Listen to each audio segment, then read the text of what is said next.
Well, if we can, let's just go back to when I started writing about these problems in the mid-2000s, 05 and 06. At the time, gold was around $500 an ounce, and I was saying that it would definitely go to at least $2,000 an ounce. And believe me, Alex, everyone thought, oh, he's got to be a front for some bullion dealer. He's out of his mind. Gold can't quadruple. That's insane. Well, now it's at $1,400, and $2,000 seems likely to most mainstream economists. Well, let me be clear. I am hooked up with a bullion dealer, and I promote it because I believe in it, because I know in history you start devaluing currency, metals of any commodity generally go up the fastest because the metal hadn't gone up, the value of the paper's gone down. Right, and let me just be clear. I mean, I'm a subscription business, so if I'm wrong about my advice, I lose my subscribers. There's not, for me, it's all same here. If I'm wrong, I lose my listeners. Exactly. So what I'm about to say next, I think, is going to be a little shocking, but I wanted to preface it by saying I wasn't calling for gold at $10,000 an ounce 5 years ago. What's happened is that the amount of paper that has been created has greatly increased.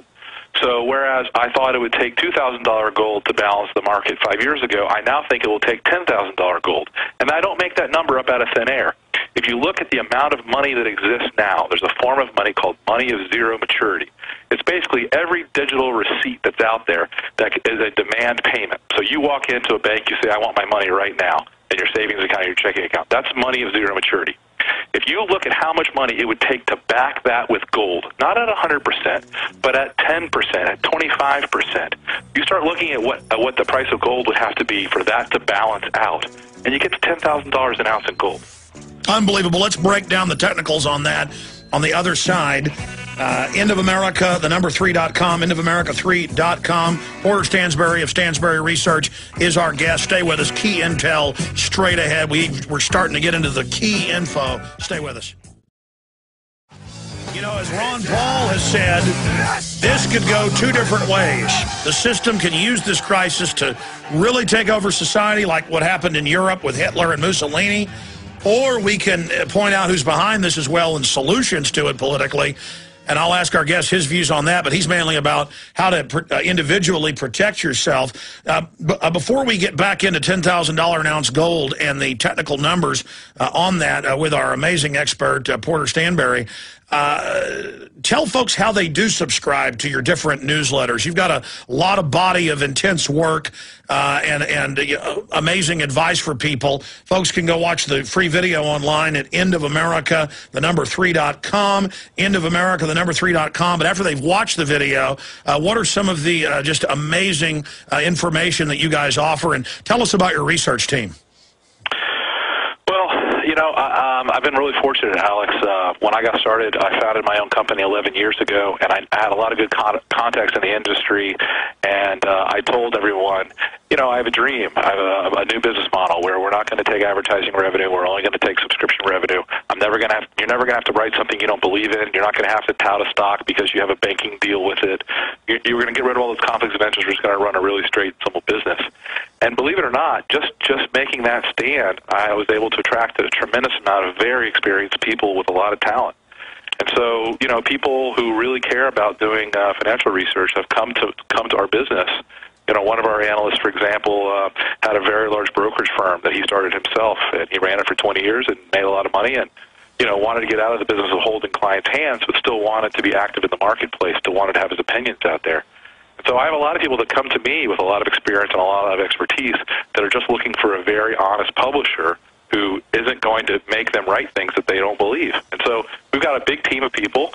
We've got more than 20 analysts, and we cover a lot of markets. We have a lot of different kind of products. I don't want to go into a pitch with you, because the point is, if you've got 20 or 30 super competent, very experienced people working on your behalf in the financial markets for a very reasonable price, you're going to do a lot better than otherwise. And I would challenge anybody to read our newsletters and to compare it to whatever they've been getting from their brokers or from their mutual fund managers and see the difference.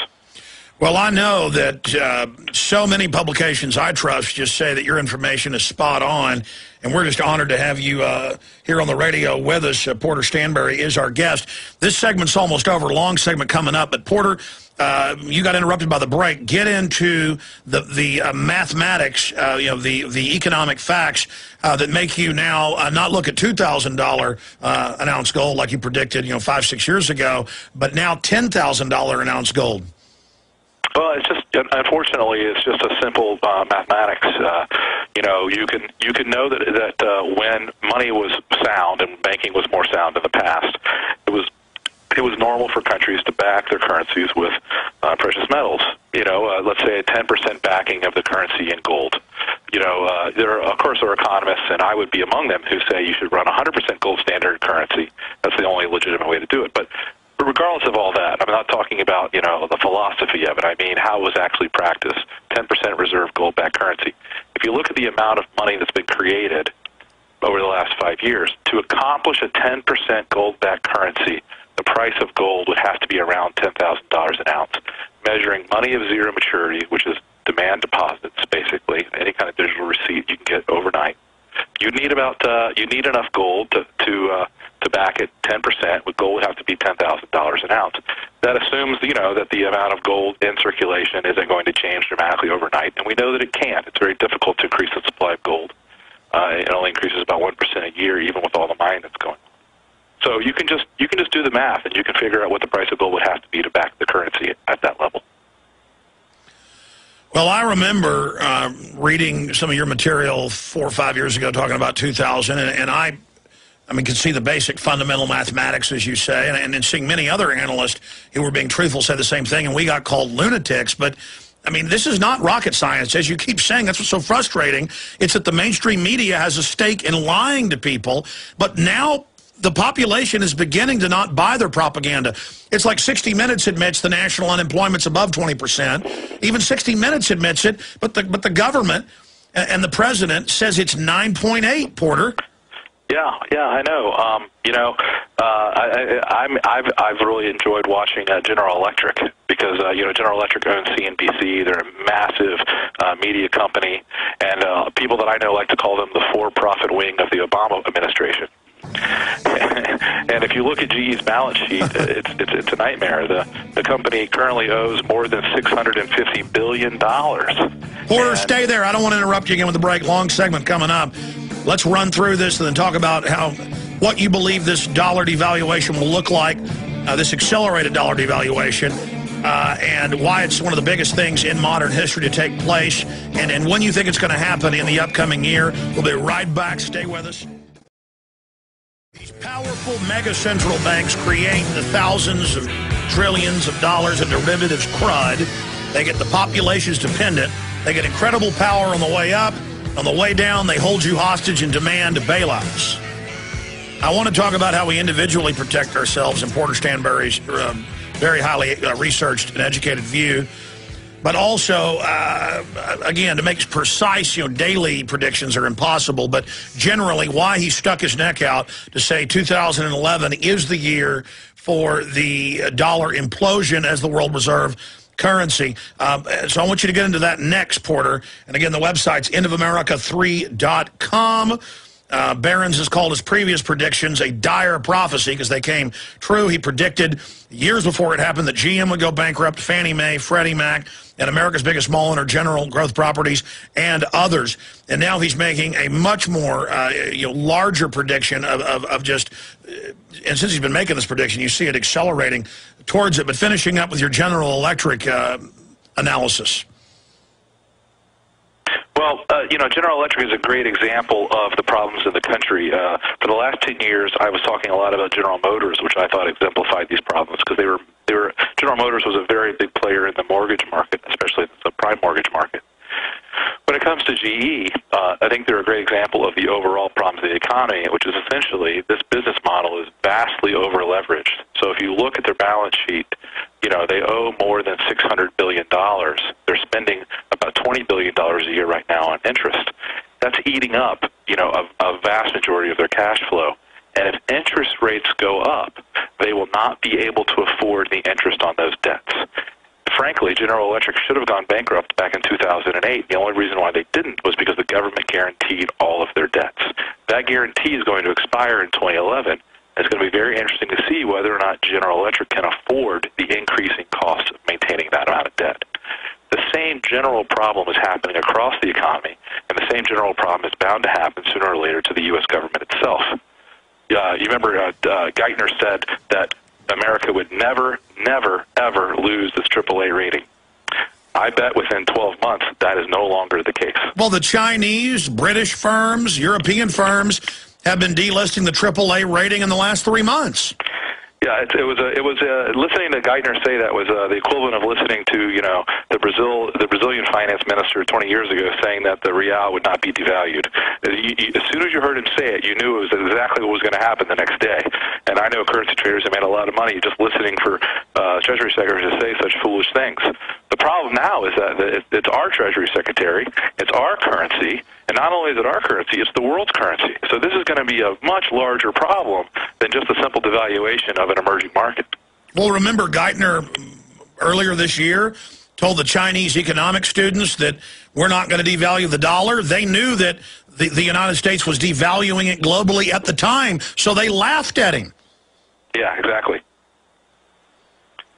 Yeah, I mean, it's what, you know, Alex, the thing that boggles my mind about all this is if you listen to the video, and I know you have, just find something in there that isn't actually a fact or isn't actually just logic. If General Electric can't afford to maintain a $600 billion debt, it will have to go bankrupt. That's really bad news for our economy, and I wish it wasn't true. But guess what? Everyone has access to General Electric's balance sheet. It's a public company. You can go look at the numbers yourself. And explain to me how a company that's one of the largest in the United States, one of the largest in the world, explain to me how that company can operate in a way that's effective if the government of the United States has to guarantee its debt. Doesn't anyone see that this is a problem? Well, let's talk about it from this angle. How do you see it unraveling? What do you see government's response to it being? And obviously we can try to protect ourselves individually if we see it ahead of the curve, and that's what your video deals with at endofamerica3.com. Again, that's endofamerica3.com, Porter. But, I mean, that's a lot of questions there, but just basically, how do you see it unraveling? It's already beginning to do it and accelerate that. What will government's response be from what we've seen them do around the world? What can we do individually? And is there any way to stop this on the large scale? Alex, the second question I think is more interesting because the fact of the matter is it's already unraveling, and the way to protect yourself is really pretty simple. I go into details in the video, but it's real simple. You want to own energy, agriculture, and sound money. So you want to own, a farm would be great, or the equivalent. There's a lot of publicly listed farms. You can buy the stock of a farm. You want to own energy, that mostly means oil, and you want to own sound money, and that mostly means gold and silver. The how-to stuff is actually pretty simple. Unfortunately, my experience has been people won't take simple steps to protect themselves because they can't imagine the future changing as much as it's going to.